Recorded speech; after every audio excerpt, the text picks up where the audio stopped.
वाह, बड़े आराम से आके बैठ गई हो।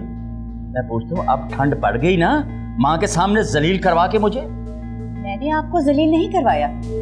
जो कुछ भी हुआ है ना, आपकी अपनी हरकतों की वजह से हुआ है। ये हरकतों की वजह से? क्या हरकतें मेरी? बोलो, बोलती क्यों नहीं? अब शराब पीता हूँ, जुआ खेलता हूँ, या बुरी औरतों के साथ ताल्लुकात है मेरे? बोल बोल, क्या हरकतें बुरी मेरी? बाजू छोड़े मेरा, मुझे दर्द हो रही है।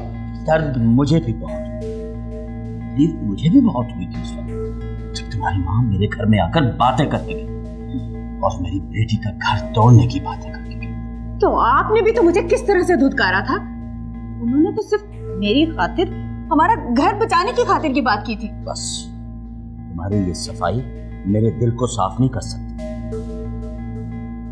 अब मेरा मुंह देखती रहोगी या जाके कोई नाश्ता भी बनाओगी?